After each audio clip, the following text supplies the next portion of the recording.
Okay, round 8 on the weekend, the Crows went down again in an absolute shocker. They did come back in the last quarter, but what has gone wrong? 2 weeks ago against Richmond, 8 goals in the final term. This week against North Melbourne, similar performance, 4 goals in the first 3 quarters, Cage, followed by 7 goals in the last.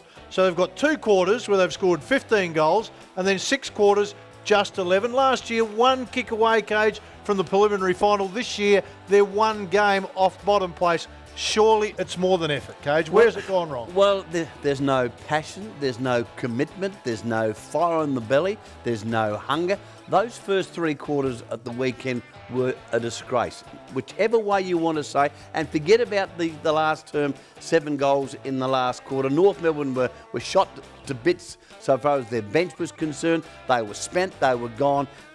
That means nothing. The first 3 quarters were some of the worst football I've ever seen the Adelaide Football Club play. Why? I've got no bloody idea, but there are about 40 players that need to take a long, hard look at themselves because they are letting South Australia down pathetically. Yeah, well, right before last week, Cage, I mean, a big defender, I said the injuries have killed them, down on confidence. They were the 2 big things, but the effort on the weekend, start to say, well, confidence and injuries will get you so far, but your effort was pretty poor. Well, so, if you don't get the bloody footy, you can't win any game. You cannot win any game, and they simply could not get their hands on the contested ball. Now, that's a distinct lack of commitment, and those players have to wear this. Sure, injuries have hurt them, no question about that, but the statement was made by a man who knows his footy, that's John Reid, who was the football operations manager. He made the point, this is the best squad ever assembled at West Lakes, given the fact they won 2 premierships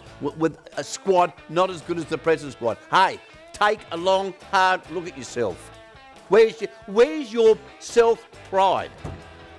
That's simple. Can't be any simpler than that. And of course, once Reedy said that, he took a plane and went overseas. So he got out. Off. He knew the problem knew the trouble was coming and got out of here. 11 of 14 for the Crows to make it, Cage. They've got 8 games at home, 6 away. Really? Unlikely. Really? Who cares? Oh. Even if they got there, they'd be simply making up the numbers. They're not good enough.